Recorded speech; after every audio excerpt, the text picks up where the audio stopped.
like to say peace to all the gods on earth and people of the universe. Peace, Lord. Just wanna let you know the black man's first. Original man. We're gonna drop a little something like this, you know what I'm saying, on how we feel on the real. Check it, yo.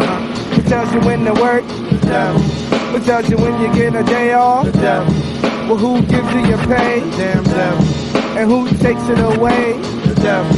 You mean to tell me that we're still not a slave in the land of the free, in the home of the brave? Knowledge cipher divided by power equals wisdom, but you know we have to stop with knowledge first.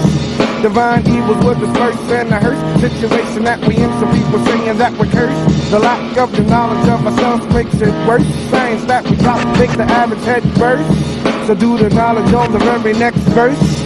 I didn't come to conceal it, I come to reveal it. The true and living God with the Son of Man. And if you ever need assistance, just take my hand. Black man, be prepared, cause here comes the clan. Now my great-great-grand was hung on a tree by the colored man. You probably know him as a white man. I seen an Oprah Winfrey show. She said that was in the past, but kiss my... Yeah. Now it's time to teach the people why our people's not treated equal. Here's the next sequel. Now brothers say, why you just the church like cause if church was good for us, it wouldn't be on every block of our neighborhood. Just like a liquor store, it just ain't no good. They represent the 10%. Now mama lover has no loot, but she spend the last dime to make sure a child has an Easter suit. What is this with Christmas? I just can't see. Spending your money, giving a credit to a fat man coming down your chimney. Come on, I just can't see it. It's like TV telling lies, see your vision. Hardly God is here to make the decision. The soul controller. Yeah, the soul controller. Word is born. The soul controller. The soul controller. University of Sankore at Timbuktu, the last of the great African universities. At the end of that teaching days, and I'm now a professor emeritus, meaning that I'm retired, but I still teach. At the end of that teaching days, they would wander through the great country, Sangay, as honored scholars, and they would give of their wisdom free of charge to the populace. And they were so well thought of, these master teachers, that people would take their goods and their service from one place to the other. And one would consider it an honor for the teacher to stay in their homes. And many times the chair that he sat in is retired, and no one is ever permitted to sit in the chair again unless he's going to get married or he needs some extra wisdom. And these great scholars would wander up and down throughout the country until someone would say, "Oh, Master Teacher, lend me of your wisdom, or will you solve this problem for me?" In reading about this, especially in a book called Timbuktu, the Mysterious, I was trying to decide, what am I going to do when I retire? So, coming here to Reverend Daltrey's church, because I knew him 25 years ago, and because I related to him through the years in his different fights and different struggles, and had a great deal of respect for the energy he still got. Most of mine I've used up. Coming back here to this church and my relationship to him and his effort, I seem to have fulfilled to have more time to teach among the populace and to teach the subjects that you otherwise would not have the time to teach. Now tonight I am taking a subject that might be strange to you, because most of your life you have been trained in an atmosphere that that would tend to make you believe there was nothing of substance before Christ. You look at the world before the European concept of Christianity as a barren world without substance and without spirituality. That is unfair, because that world had more spirituality before the formation, the Western formation of religion, than it has right now. Now, I must distinguish between what I'm talking about so you can understand. I am talking about the European formation of Christianity as against the presence of the spiritual elements in the world that went into the making of the religion, such elements being already in existence 3,000 years before Christ. John Jackson, one of our leading writers, has written a new book called Christianity Before Christ. A lot of people will not read the book solely because they think it offends them. It is an excellent book, because he is not saying there was no religion before Christ. He is saying that the same elements, the same teachings that went in ultimately into the formal making of the religion you call Christianity already existed, and that what you are dealing with is the formalization of the religion as against the existence of the elements that went into the making of the religion. All we are dealing with are the steps of the development. Now, I have to first deal with the history of the world, because you live in a Eurocentric intellectual universe, and the European has brainwashed your mind through the media and through the textbooks and through the magazines into thinking that there was no world of consequence before he arrived, and the Arab has brainwashed you into thinking that there was no world of consequence before he arrived.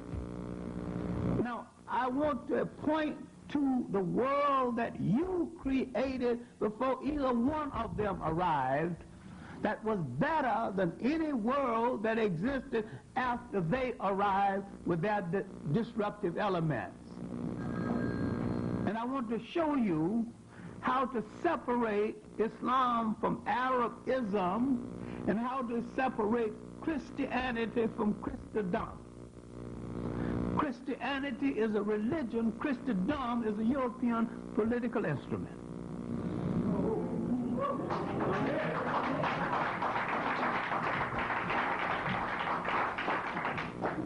Then I want to get one thing across to you which is difficult.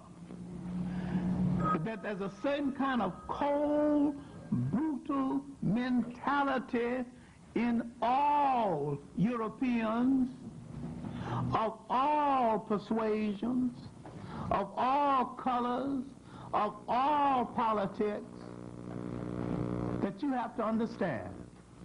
They never worship anything. They never adhere to any politics that fail to accommodate their desire to control the world. Religion to you is religion. It has never been religion to them. It has been a means of controlling power. You are a religious people. They are a power-oriented people. They would not dare practice it in its true sense. Now, what got you into the concept of even thinking that a European could be religious or democratic? The two things he can't afford to be, and if he dared to be either one for 24 hours, he is finished.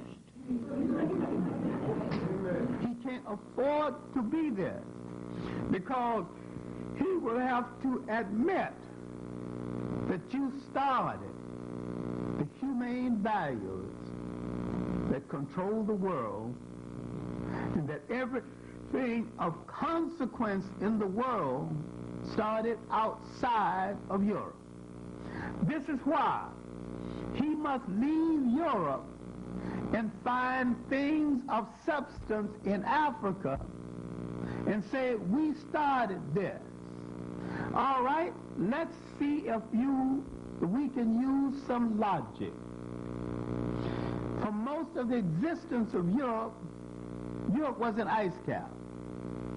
Why would Europeans get from under the ice cap, go all the way to Africa, develop a civilization better than anything ever existed in the world and more durable because it is still standing after 1,000 civilizations has come and gone and fell? Why would he come from under that ice, find a great civilization, go back under the ice and stay under there for 3,000 years before he built a shoe in Europe or a house with a window?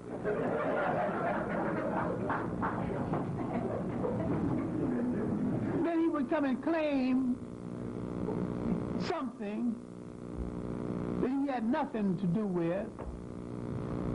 Now, when the Greek miracle existed, Greece had her relationships with Africa. Most of Europe didn't exist. There was no such thing as Europe, and Europe is an invention anyway. Europe is not even a continent. Have you seen any maps lately? Why the divide? Why the division? It's an extension of Asia. It's just Northern Asia. All right, somebody arbitrarily decided it's a continent. Look at the dictionary definition of a continent. There's no qualification for a continent. All right, now, my main point here is that when the Greek intellectual miracle existed, there was no Europe.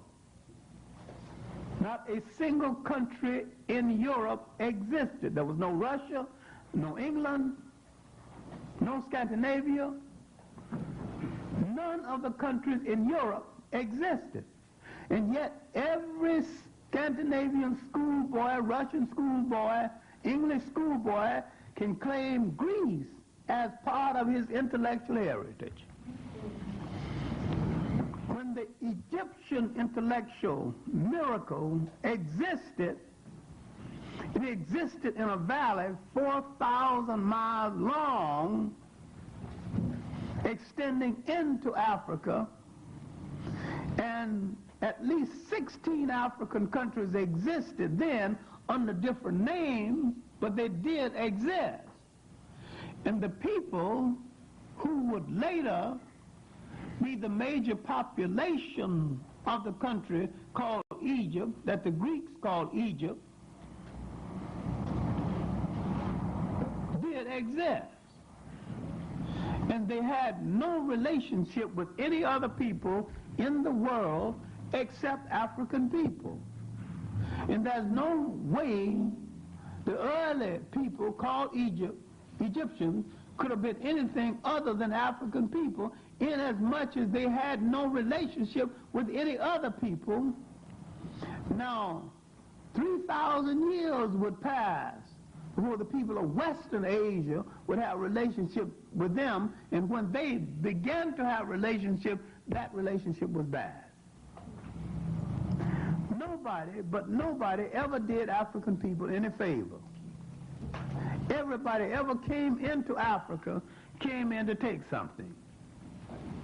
And African people don't owe anybody anything. Now, if you understood this, maybe we could free ourselves. We are totally an unobligated people. We don't owe anybody anything anywhere, left or right. Everybody that has come among us have come among us to exploit us, and they have exploited us successfully.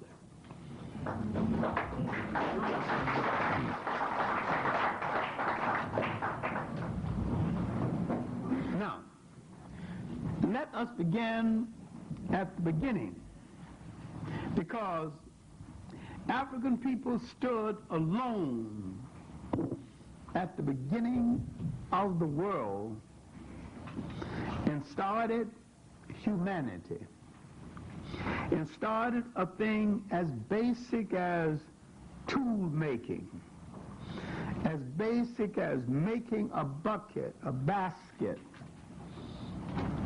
as basic as learning how to use fire, how to bring down animals. Started all of this in the area to the south. When we look at and visualize a map of Africa, you have to visualize the Nile River and realize that that river is like the womb of a woman. And out of this womb came a series of children. Let us not call it civilization. White people have so misused the word civilization until the word has lost its meaning. Let us call it a culture.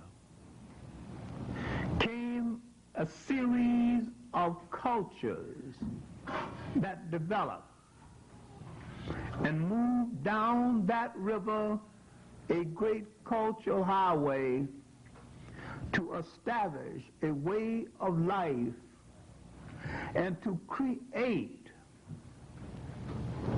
a way of life, religions and history that is going to be so rich that mankind will steal from them from then on. And the rape of the culture of that river will change the world for all times to come. Now, when a people are lost from their cultural moorings, living in another people's country, or living in a country ruled over by another people, worshiping a God chosen for them by another people, worshiping a God that don't look like them, wearing clothes not of their design, living in a culture that don't belong to them. They live with warped souls and a lack of meaning. This summer in West Africa, I had to remind some of the people with me, so you have been here 2 weeks now. You haven't seen any children fighting. You haven't heard anybody call anybody a bitch. You haven't heard the word MF all the time you've been here. You haven't seen friction among people. And this is because these Africans are in the cultural incubator that created them. In the United States, you are in conflict. You are in conflict, and the people that brought you here are in conflict. Because this container does not fit your soul. It does not fit the soul of the one who brought you here. It does not fit your soul. You will never be at peace in an alien land where you must compete for everything.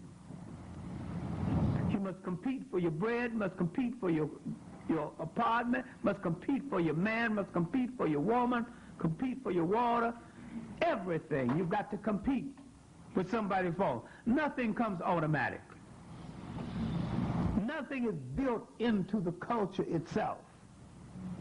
You came out of a culture where certain things are assured by virtue of coming out of the culture. And you didn't have to fight for them. Because if you obey the laws that govern the culture, the material resources of the culture, based on your need, came to you automatically. These were things of a socialist nature that existed in a culture not only before Karl Marx was born, but before Europe was born. This is why the African states trying to be communists are making a mistake, and this is why all of them will fail. Because the European concept of communism is alien to the soul of Africa. You take the African concept, and it's going to work. Because it was there all along. Because it's a concept that's based on the African culture, in the African indigenous religion, in the African basic humanity. When you take this artificial Western junk, that you're going to build something on it, you're in trouble. Because nothing builds on it. You try to build a house on sand. The foundation is not there. The culture foundation is not there. Now, I realize in a lecture like this, people will hear what you did not say and will stubbornly refuse to understand what you did say, because they have been trained in a certain way, and they have certain images in their mind, certain concepts of the deity they can't get out of their mind. They can't let go the blonde, blue-eyed Jesus the Jewish mythology gave you, who don't even look like a Jew. It's hard to release it from your mind. And you will have less respect for your father in your home until you give up that image. All people in the world paint the deity to resemble the father in the home. There's only one exception: you in the United States.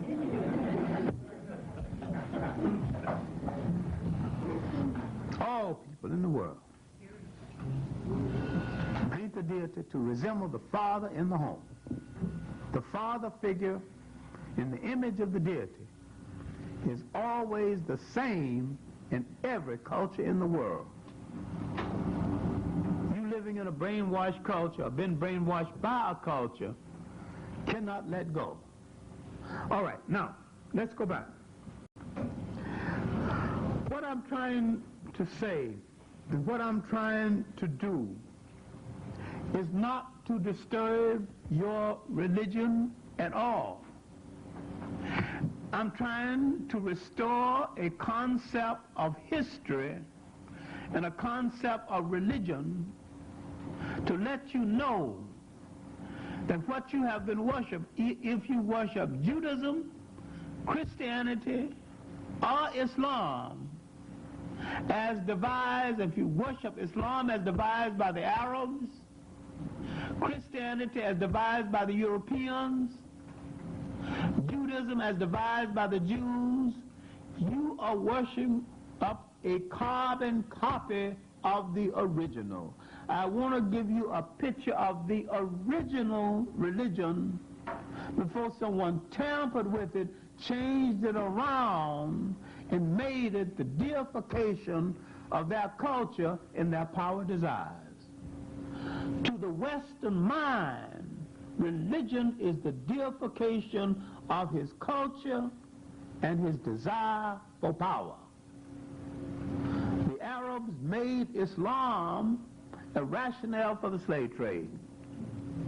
The Jews made Judaism a rationale for taking land that never belonged to them, not even in ancient times. The European made Christianity a rationale for his prejudice and his enslavement of other people. He never dared to use it in a Christian way. And I'm saying that this is a carbon copy and a debasement of the original. I'm not trying to take it away from you. I'm trying to show you the original copy as against the carbon copy. Now, the carbon copy might frighten you because you're so accustomed, the original copy might frighten you because you're so accustomed to the carbon copy, it might be a little hard for you to take. But all of these religions existed in another form before someone called them by these new names. Now, someone brought up in class last night that Islam came out of Africa. And I said, yes, the elements came out of Africa. But the religion in its formal sense is an AD religion and not a BC religion. Because you cannot bring me in Islam before you bring me the Prophet Muhammad. And the Prophet Muhammad wasn't even born until near the end of the 6th century. Now if you bring me in Islam before you bring me the Prophet Muhammad, you have to tell me where you got it from. If you say the elements that ultimately made the religion existed, I'll accept that. But if you say the religion was there, then I'm going to ask some questions. What are you talking about? Then if you say like some of the brothers in Manhattan, our religion started, God made the first Muslim, his name was Adam, then I have to tell you, when did Adam read the Quran before everybody wrote one?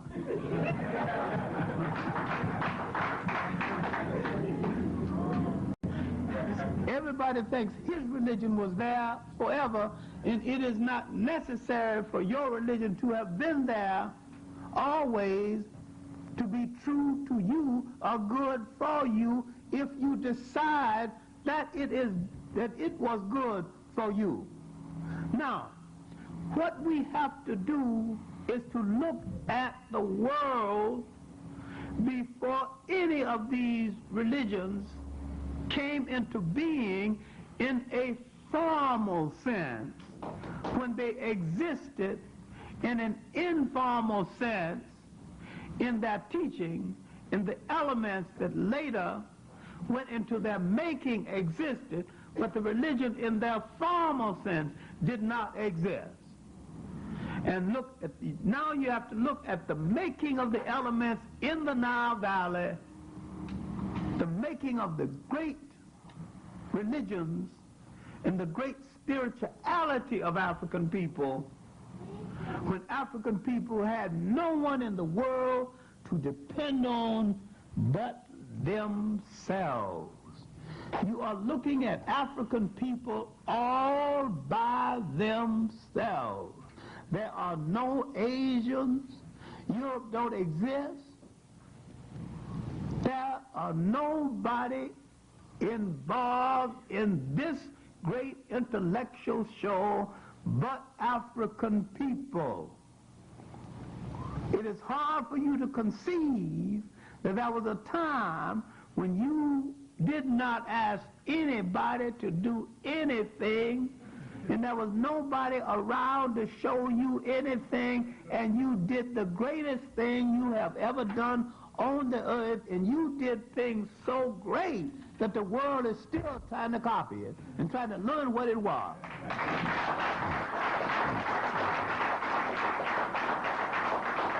And you letting your children come home from school saying that mathematics is hard, he can't add 9 times 9. Said, damn it, if those people built the pyramids before Westerners had shoes, don't be telling me that mathematics is hard. We invented it.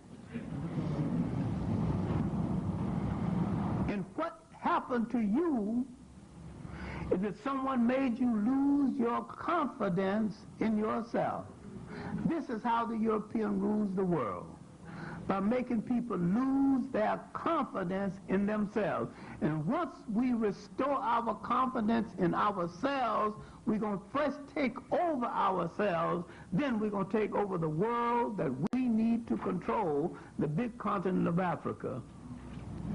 Then we're going to start with a safety pin, go to a locomotive, and make every damn thing else in the world we need to make. We're going to take off all the clothes we didn't make and start making them ourselves. But in the years, in the thousands of years before anybody broke our confidence in ourselves, let's have a look at what we did as a people before any other people interfered with us. Let's look at that history. All right. In the Nile Valley, in the upper end of the Nile Valley, now the upper means lower to you. The Nile Valley, the Nile River is a contradiction. Most rivers of the world starts in the north and flows to the south. The Nile Valley is a contradiction. It starts in the south and flows to the north. So when I say upper, I mean down south, Uganda, Tanzania, Ethiopia. That's upper. That's where it starts. Those great lakes in the mountains, Lake Tanner, and all those feeds and tributaries that makes the Nile, and it flows to the north. So that's where the culture started. 4,000 miles before it dumps into the Mediterranean, somewhere near Cairo. All right? I'm talking about the upper, and that's where the incubator that started, that sent the baby down the river to get Egypt started thousands of years before. This is what Chancellor Williams is talking about in his book, The Destruction of Africa, when he calls Egypt Ethiopia's oldest daughter. All right, let's see how civilization was formed in the south at Olave Gorge, Tanzania, in Kenya, in the highlands of Ethiopia. This is where they found the oldest remains of human beings on the face of this earth. Tanzania, Kenya, Ethiopia. Because Ethiopia, they found skeletons of some of the lady they stupidly called Lucy. Why Lucy, I don't know, but let's be that as it may. It contradicts previous findings because it proves that the bones of a woman can survive for millions of years. Male chauvinism once held sway, and they assumed that because all the previous bones been that of a man, they just proved that they assumed that women's bones were so soft that none of them survived. Here they've not only found a female bones, they even found the bones of female children. So that put that nonsense to rest. But they called her Lucy. Lucy and her family. And she was nearly 5 million years old. Right. Now, one of the oldest in the world was found in Ethiopia, in the hills of Ethiopia. Next find, previous finds, Kenya. Earliest finds, Tanzania. all over 1 million years old. Now, the oldest find in Europe, the so-called Piltdown man, proved to be a fake. Another found, the oldest in Asia was the Peking man who was only 600,000 years old, just a little more than 500,000. All of them were youngsters in comparison to Africa. But the main point is that on the banks of the Nile River, man got civilized culture underway. And this culture began to people those river banks. You can understand why most human culture started on river banks. And most burial places were on river banks, because the river was a place of water, it was a place where animal life came, and you could slaughter your animal life to eat, and sometimes you used as a human burial ground. It was also a place where many times you buried the bones of the animal, or you just left them there. Most human remains, human and animal, been found along river banks.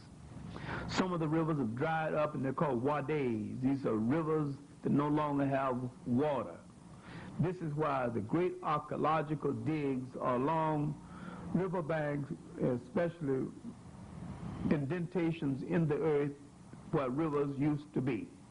All right, now, the greatest riverbank in the world, and the richest riverbank area in the history of the world is the Nile River area.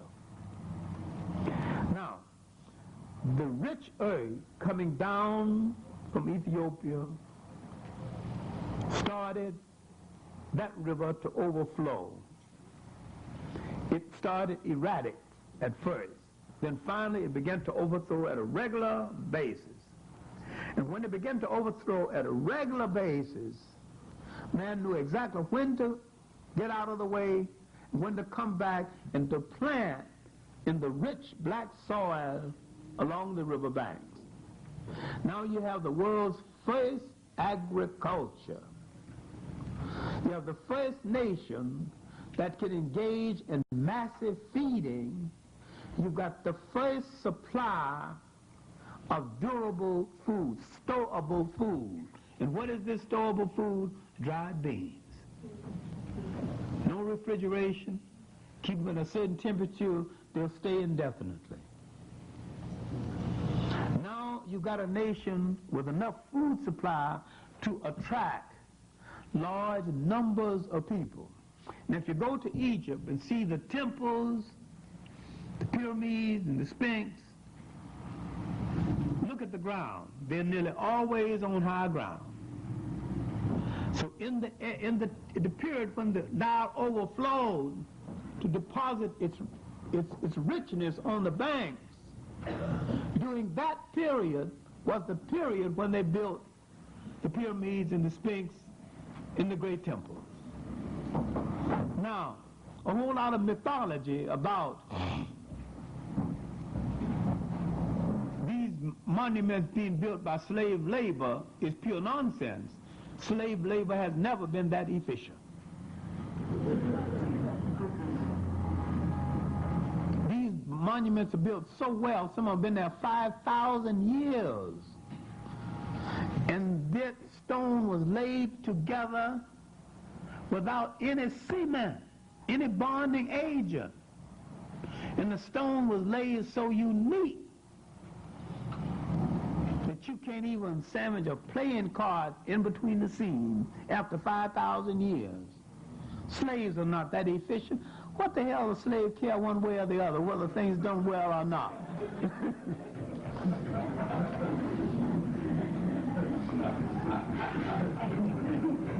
Now I'll come to the point about whether the Jews were slaves in Egypt. It's not going to take me long to dismiss that one, you know.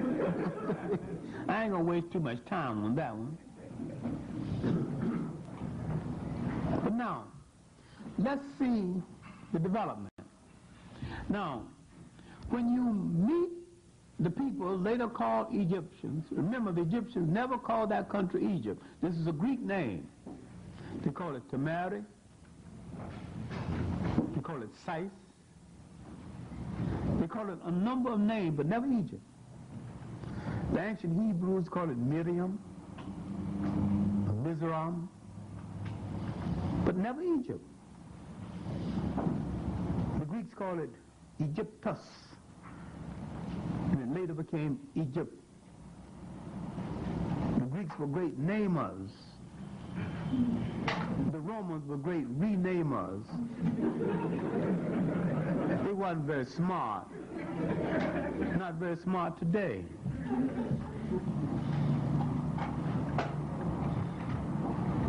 No offense to the Italians, but the Jews have always managed the mafia. Today. If anybody belongs to the mafia here, just ask them to name your Jewish clerk.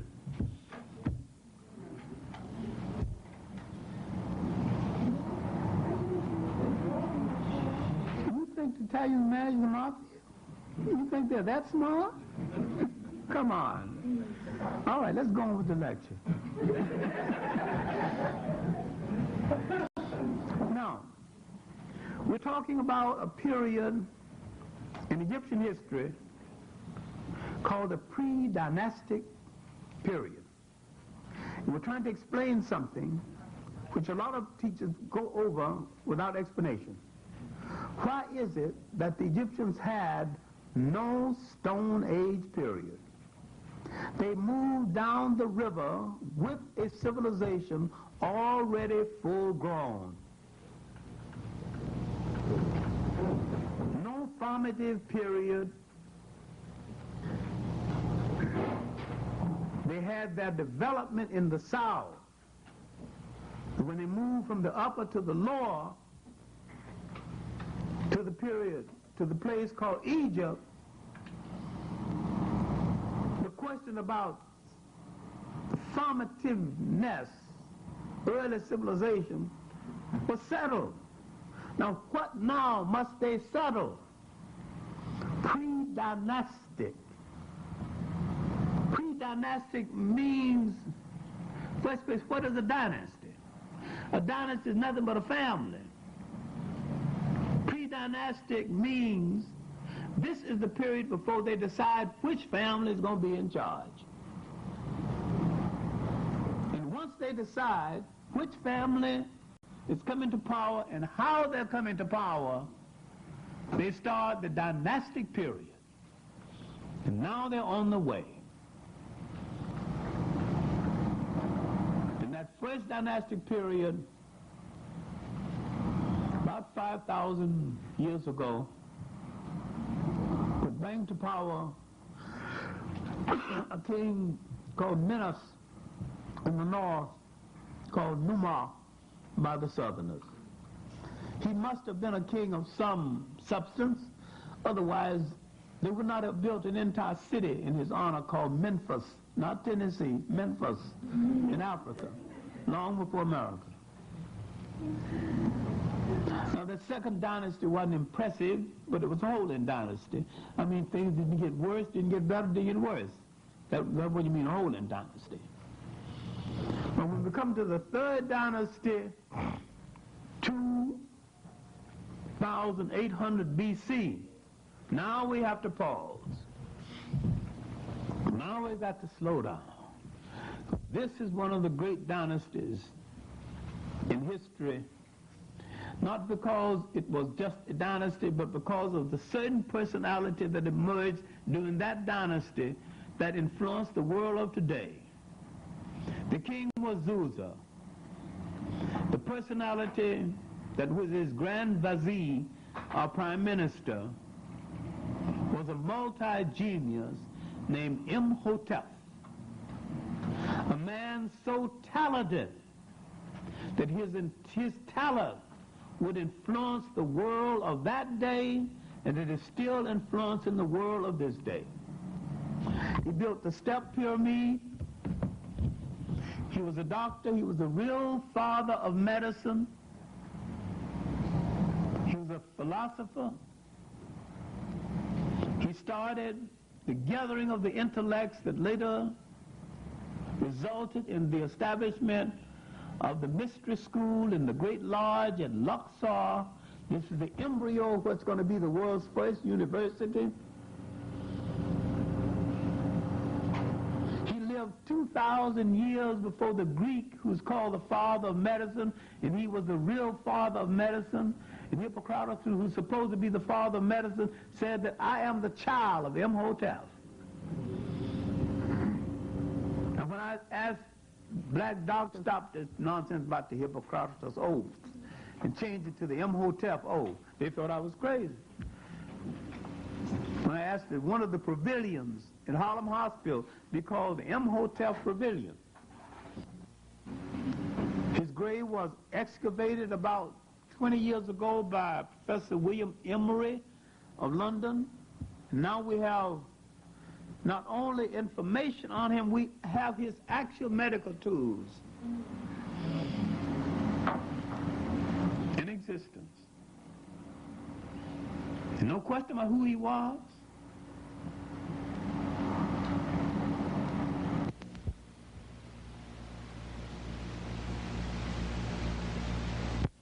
In the air was no Greece. Greece didn't exist. England didn't exist. They were in caves painting themselves blue. Rome didn't exist.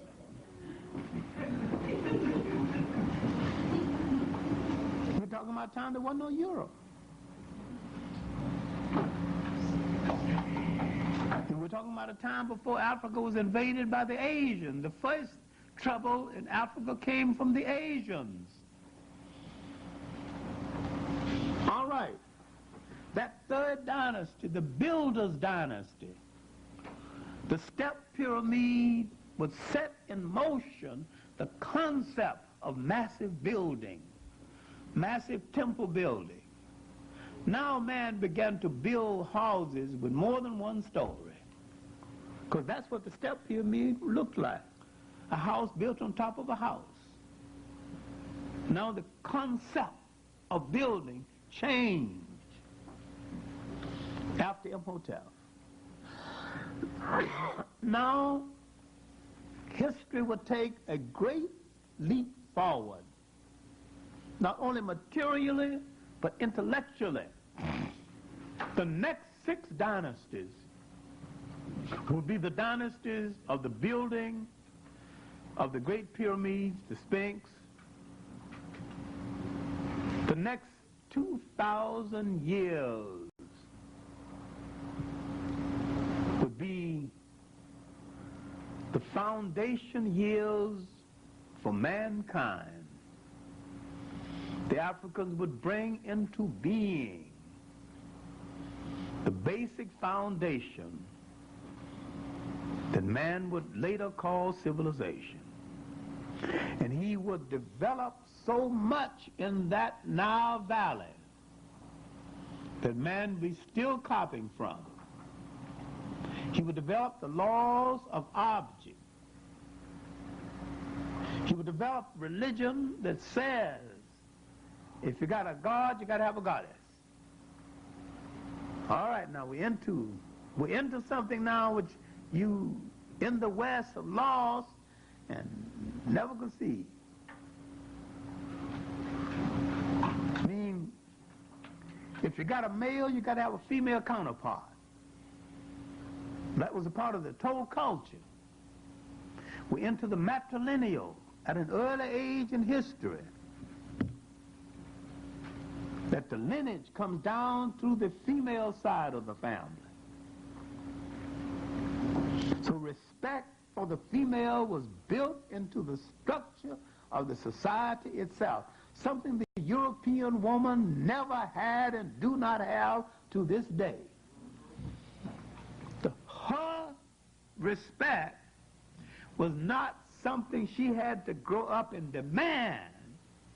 It was built into the society itself. The foreigner changed the concept, changed the matrilineal to the patrilineal, because the foreigner was afraid of women. last drastic change came with Islam. The greatest change of that structure came with, in the last change came with Islam. Every foreigner challenged that structure.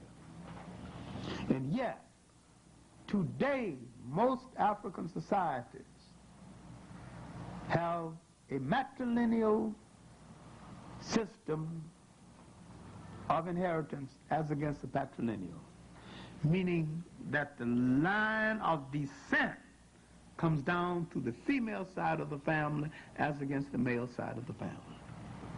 Something that never existed in Europe and don't exist in Europe to this very day. Now, what is more important is that out of this period came goddess as well as gods. And the best known of the goddess was the goddess Hathor. And that her influence was so great that it spread to Asia, and the concept of the sacred cow in India came from an aspect of the religion of Hathor. And when you see her drawn in history, you will see a female with a cow's body. It was the sacredness of this image that gave them the concept of the sacredness of the cow. And that this is part of the Hindu religion. This is part of where the sacred cow concept came. Now, if you read a book like John Jackson's Pagan Origins of the Christ Myth, which most people are not going to read his Christianity Before Christ, another book, this is a brother, Man, God, and Civilization. Now, I can stay here the rest of the night just rattling off books of depth by white writers as well as blacks. But I'm just rattling over the black ones first. We read Dr. Ben's African Origins of Major Western Religions. This Africa, mother of Western civilization. We haven't been delinquent on the subject. We teach it in the classroom, writing it in books, screaming at it. You know what kind of problem? It had nearly 3,000 years without a major war. You know what kind of progress a people can have in a time like this? Now the war is going to come. But famine from Western Asia is going to cause migrations from Western Asia. And a people is going to come in from Western Asia called Hebrews, later called Jews. Africans are going to feed them, save them from famine. This is a footnote now. Later on, 1680 BC, a bunch of sheep herders going to invade Africa, called the Shepherd Kings later. The Hebrews that the Africans saved from famine, gave jobs to, befriended, slept with African women, sex politics again, haven't learned yet. Instead of joining the Africans against the invaders from the east, they joined the invaders from the east, became collaborators and clerks for the new rulers of Egypt.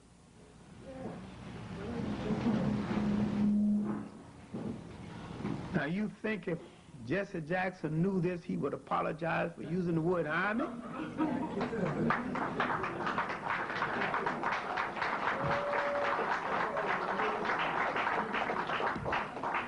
This is the first recorded betrayal of African people by the people called Hebrews, later called Jews.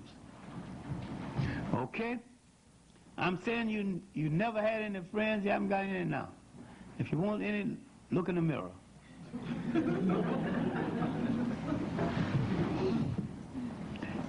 All right? They join the enemies of Africa. And while the foreigners are ruling Africa, they become the clerks of the foreigners. And they produce the world's first wheeler-dealer politician, a man called Joseph, the provider.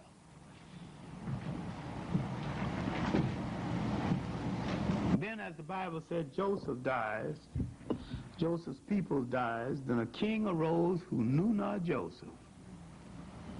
Now, let's locate the king who knew not Joseph. Let's look at the biblical side, then let's look at the pure history side. Who was coming to power now? King who knew not Joseph. From the south, every time North Africa is in trouble, a king comes from southern Africa to rescue. Moses came up, kicked out the foreigners, and brought the Seti kings to power. And from the Setis would come the mighty 18th dynasty. Now that the foreigners are gone, the Africans looked around and saw the friends of the foreigners. So what you still doing here? Now, but the African in his customary generosity said that those of you who wish to obey African law may stay, though you betrayed me. Those who do not wish to obey African law will have to go. Now you have another version of the Exodus. You can take your version, I'll take mine. Those who decided they weren't going to obey African law left. Those who decided they would obey stayed. There was a 16-mile land bridge connecting Africa with Western Asia. So nobody had to leave by sea. Now, while there in Africa, they copied a lot of African folklore and mythology. There in Africa, they became a people. There in Africa, they entered world history.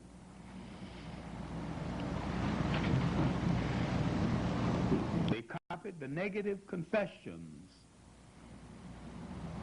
They extracted 10 of those confessions that became the 10th Commandments.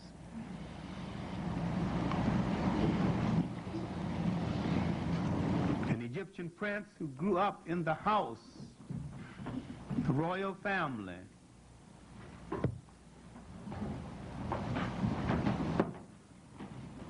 convinced them and gave them 10 of the 47. And I must say he did a good job because he picked the 10 best. All he did was to change the language around. You should read a book called The Coming Forth by Night in the Day that the Europeans call the Book of the Dead. No, read them for yourself. Don't take my word. Read the negative confessions that's put down by the Africans. These were nothing but the examination questions, the examination confessions at the Great Lodge at Luxor. You stand before the lodge, and it's purification rites.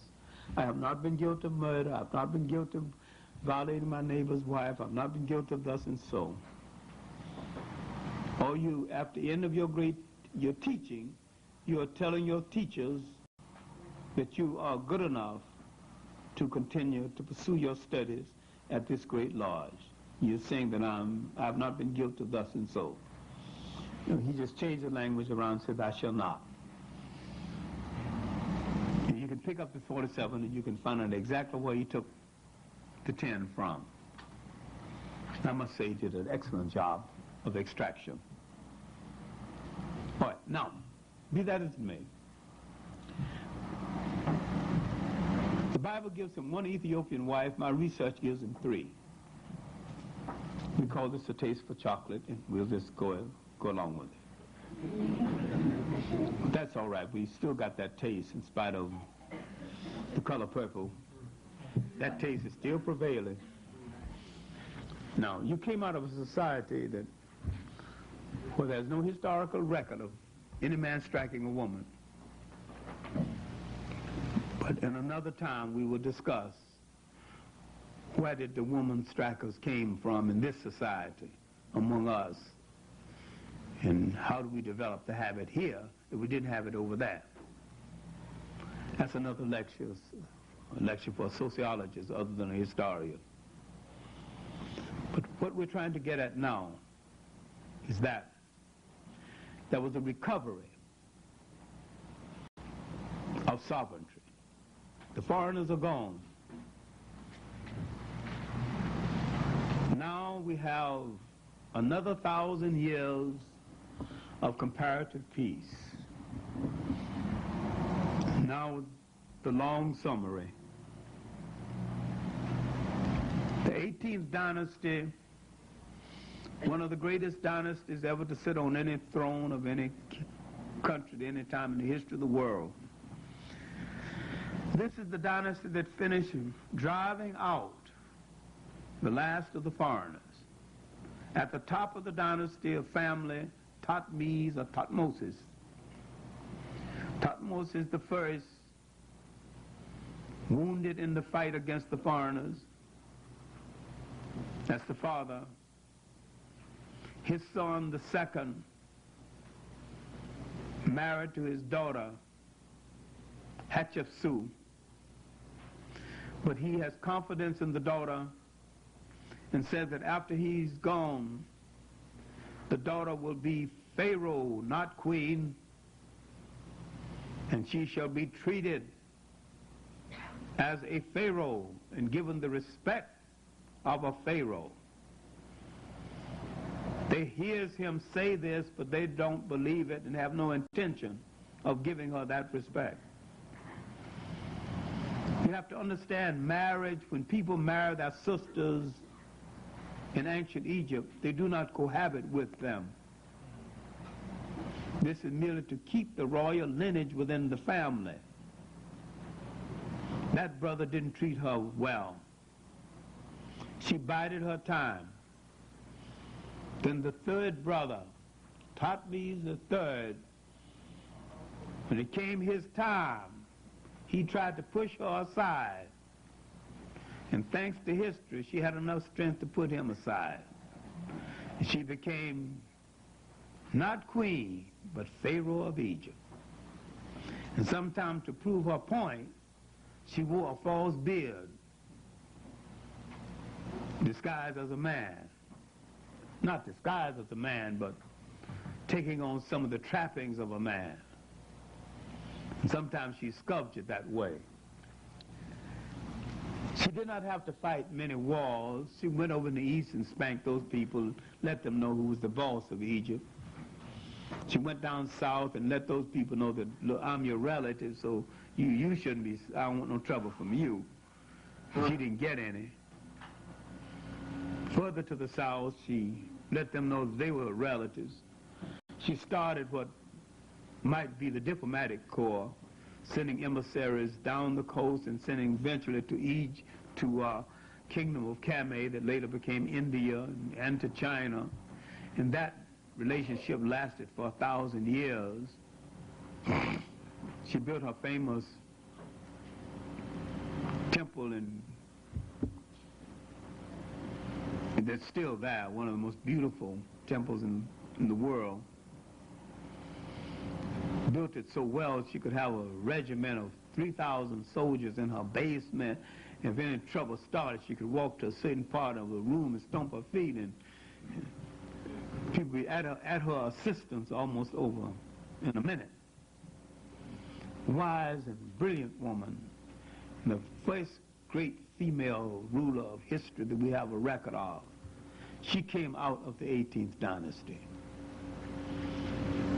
After her mysterious death, 21 years or 31 years, depending on the book, what book you're reading, the brother who was angry because she kept him out of power, Thutmose III, came to power. The one thing she had taught him is what power was. While he was angry with her, she did send him on missions where he could learn power. And when he came to power, he was one of the greatest, one of the most powerful pharaohs of all. He ruled all northern Africa, parts of Western Asia, parts of the South. Had more land territory than 3 times more than the Roman Empire. And with his passing came the pharaoh, what I call the pharaohs of flowers, fire, and thunder. But the most noted pharaoh to come to power didn't want power at all after him. This was the son of the great Queen Tide, Amenhotep IV, who came to power as Akhenaten, the poet, religious reformer, who got tired of the multiplicity of gods and announced the concept of one God. Multiplicity of religions and announced the concept of one religion. And this put a whole lot of preachers out of business. They had no protection of their God. When he announced the concept of one God, then a whole lot of preachers had no work to do. So they didn't particularly like him. And when his enemies approached Queen Tide, who didn't particularly like the new religion, they thought they would recruit her against him. She was a Nubian, as most of the queens came from the South, and were black, of course. And she said that, although I differ with this new religion, you must remember, differ with this new religion, you must remember, that is my son, flesh of my flesh, blood of my blood. And if you harm so much as one hair of his head, Queen Tide, let it be known that her disagreement with the new religion did not mean that she would take sides against the enemies of her son. That her disagreement was a private matter, but her defense of her son was another matter. And he lived with his wife, the beautiful Nefertari. He humanized the Egyptian monarchy. He permitted himself to be sculptured, showing affection with the children on his knee. He was probably the world's the first humanistic monarch. My main point is that he brought to the concept of being a royal person a sense of warmth and genuine human value never shown in history.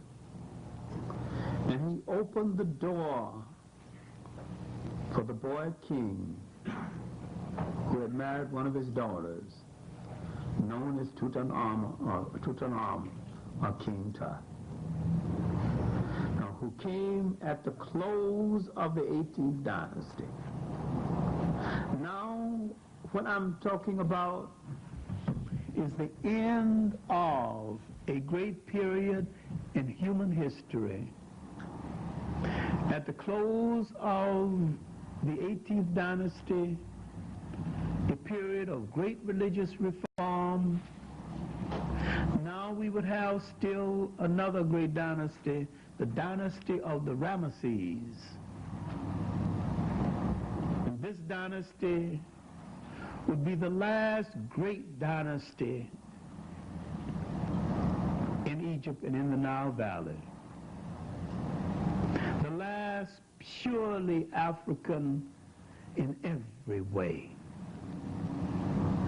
And out of this dynasty would come a series of kings called Ramesses, but Ramesses II would be the greatest. And he would rule with a Nubian queen, Nefertari. And this relationship did not start in love. Those Nubians had come and beat the hell out of the Egyptians, and the only way they could stop the war is to marry one of those Nubian women. And he thought so much of her, he would build a temple for her equal to his at Abysimba on the Nubian border, the border to what is now the Sudan. This became one of the most beautiful love stories in royal history. Now the dynasty is waning, and the power and the structure is moving once more toward the south, toward Ethiopia, that will send many kings and queens, the best known in history but not the best. It's a queen named Makeda, better known as the Queen of Sheba.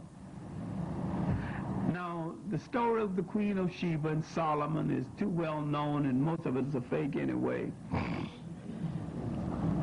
Partly Jewish folklore. Sir Henrik has written a much better story, and Pankhurst in her cultural history of Ethiopia has written also a good story on this. Now, because I'm a classroom teacher, I have to distinguish between folklore and fact. When I read the biblical story, then I have to go back and read the pure history story without the mythology. So in the classroom, sometimes I say, this is the biblical story, this is the pure history story. But I've got to give the pure history story in the classroom. When I give an exam, I never give an exam on the biblical story. I give an exam on the pure history story, not on the folklore. Because I know I have to distinguish between one and the other. Now, my point is that Egypt grew weak. The last 4 dynasties between 20 and 24 were weak dynasties, what I call holding dynasties again. Egypt grew weak. Its influence in the south was barely tolerable. Now 3 great generals moved up from the south and took over Egypt. Starting 751 BC. Now the great light is going out. The first general is Castor. After Castor, Pianki, who ruled as long as he wanted to, retired to the south. Arthur Wagel and his great personalities of integrity calls his chapter on Pianki The Adventures of a Nigger King. He was boss of that Nile River. He went down, and the thing about it, he not only moved down and conquered that whole Nile River and conquered all North Africa, most of the time he didn't kill nobody. He just marched the army to the gate and said, send your army out so they can see who they got to fight. They looked out and saw who they got to fight, and give up. I give up. Marched in, didn't kill nobody. He outlawed the concept of spending a whole lot of money on tombs and spent the money on the people. We never lived so well as during the period of Pianki.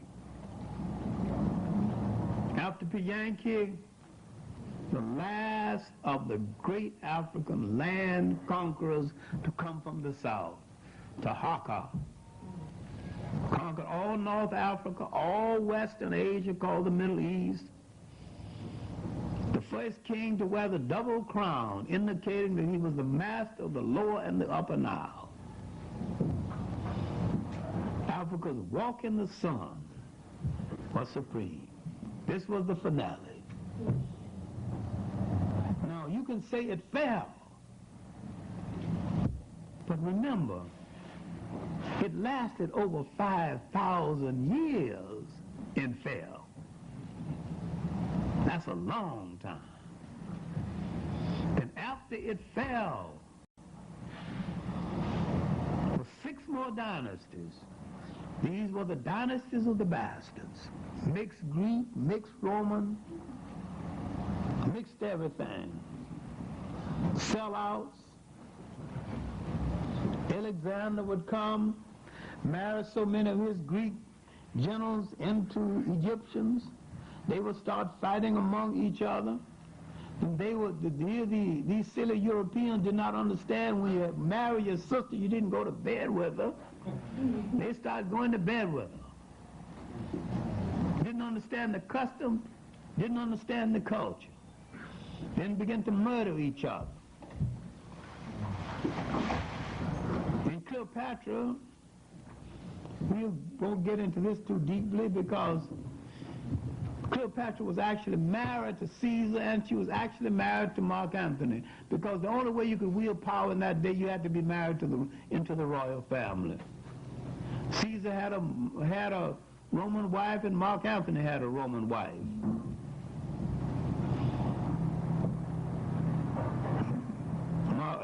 Cleopatra was jiving both of them. But for her wares, she got Caesar and Mark Antony to keep the worst aspect of Roman colonialism from the backs of her people. You can say that she sold her charms to save off the worst aspect of woman rule for her people. Then I can say that, well, she got more for it than most women. And did more with it. She held an empire at bay. Jived those Caesar and Mark Antony. Mark Antony, love-struck fool, she told him not to face Octavius, who's going to become Caesar Augusta later. Caesar Augusta, Octavius, was the brother-in-law of Antony's Roman wife. And he was angry because he had married, you married my sister, and you married her one evening and left for Africa the next evening without even spending a night with her, and here 3 years later, hanging out with Cleopatra, 2 babies later, 3 years and 2 babies later. How dare you hang out here with this African harlot and my sister pining away for you in Rome? But he was to meet his brother-in-law on the field of battle with a scrubby Egyptian army. He would throw that against that mighty Roman army. And of course he would lose. Then Cleopatra would fake it suicide, and he killed himself thinking Cleopatra is dead. And in his death agony, he found out that Cleopatra is not dead. Now, Cleopatra trying to jive Octavius, who hates her guts, because she took the man from his sister. You got to study history and the gossip of history.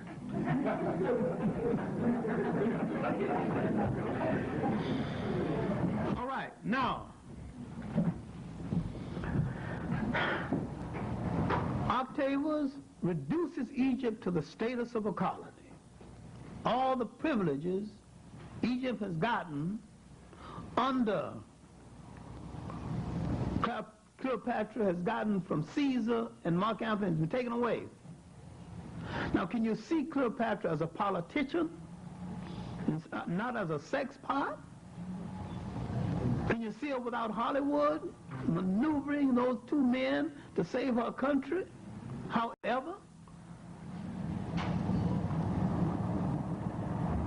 but now, Octavius moves down to Ethiopia, to one of the Candace queens. He falls in love with this one, tries to knock over her country, and she knocks over him. And never let him speak to her directly once. Every time he wanted to speak to her, he had to speak to her language. Because certain royal people don't let you speak to them directly.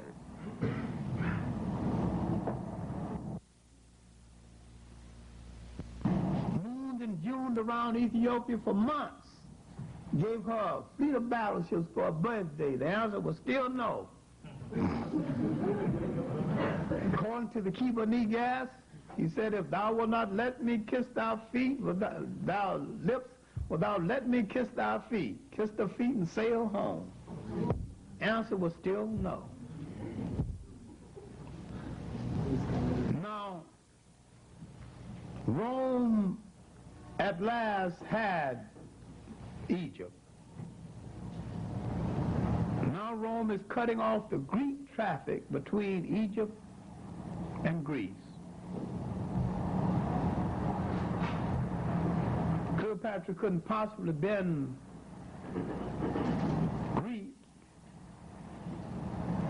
because the traffic had been cut off before she was born. She was Greek in name only. Not worth an argument one way or the other. It takes a Greek to get a Greek, and one of those Greeks around to get her when she was born. The Greek blood was very thin in the first place. It was only about 30 generals married into the Egyptian monarchy. This is not the fact. This is not what I'm driving toward. The Romans craved another part of Africa, craved a city called Carthage. Craved it because it was the leading commercial city in North Africa. And it outrivaled Rome. And they spoke to each other in the morning. They were so committed and so obsessed with its destruction. Good morning, Roman citizen. Carthage must be destroyed. Yes, Carthage must be destroyed. They never answered why. Europeans never want to share. They want everything. Hannibal took the war to them. And for nearly 20 years, he held them at bay. Finally, worn, getting old, they pushed the old lion back home. Now, in partial defeat, he looked for 2 Africans to assist him, and they failed him. Scipio Africus and Maecenacius. When they failed to hold his flanks and the Romans came down on him, he took some dependable African poison and called it a day. With the passing of Hannibal, the last great African military genius of the ancient world was gone. The Romans destroyed the city, plowed salt into the earth. This was the Asian orange of that day. Now the Romans had North Africa. So accustomed to killing, they began to kill animal life wholesale. Began to kill each other. The Africans, after a while, began to call on new gods and distrust old gods. Began to turn to their folklore. harmony out of their folklore. They brought forth a new meaning and asked for new deities.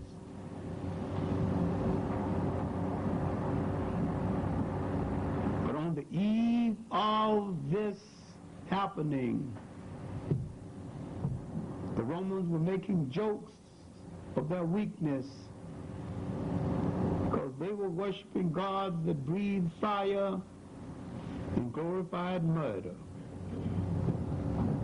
The God that suits the European temperament, gods that breathe fire and glorified murder. The Christian God never suited his temperament then, don't suit his temperament now. And probably never will. He came out of a thawed icebox, and he has a temperament that is at war with harmony of the earth. The African values and the African concept of spirituality produced a religion that is at harmony with nature. That is the basis of the pre-Christian African religions. That is the basis of the elements that went into the making of the religion that became Christianity. That man must be in harmony with nature. Man must not be in a violent struggle against the elements. And that man and God and nature are in partnership one to the others. And all of the elements work with man, and all life is linked together in cause and effect. In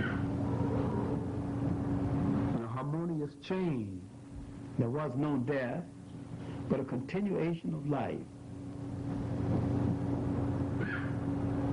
And the European concept of life is a violation of harmony.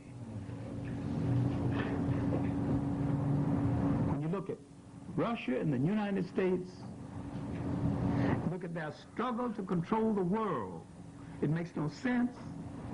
It is out of harmony. Not only with nature, it is out of harmony with common sense.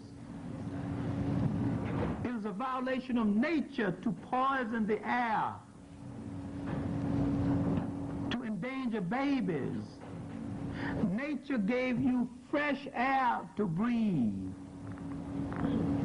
You throw everything out of harmony when you put poison in the air.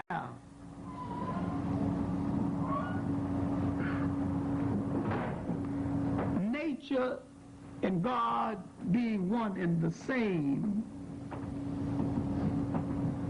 let us assume that at least God knew what he was doing. When God created the spring, when God created wind to purify the air, he didn't do this for man to put chemicals and spoil the air so that a child couldn't breathe. The African thought about all of this as part of the totality of life. So his religion stemmed out of bringing life in line with the harmony of God's creation. And this European now about to come on the scene to force a religion into being in defense of his disharmony will throw the world out of kilter, then not understanding the religion, he would adopt the religion after he finished killing Christians. He would become a Christian thinking he would find another element of control. Then he would throw that out of harmony with itself because he didn't understand it then, don't understand it now. And if we are to create a new way and a new harmony and a new decency for all people, we must bring things in harmony with nature. Because this is the basis of what this ancient African did. This is why he could have 3,000 years without a war. Look at the building you can do. Look at the siren you can do. Look at the children you can raise. Try to claim it. They claimed it for everybody but you. And in looking at this first phase of the civilizing of the world before the formation of what you call Christianity, in looking at yourself today with deteriorating communities, with bad education systems, it looks as though it is impossible that we as a people will ever recover. But we've been hit hard before, we've been knocked down before, we've been troubled before, and we've come out of it before. And what you have to understand, that you have a great spirituality as a people, and you've come out of great things, and you have to say to yourself, fruits have grown in harder rocks than these, and we have come up from harder falls than these, and that we as a people, if we have done this once, we will do it again, and we will do it now. Thank you.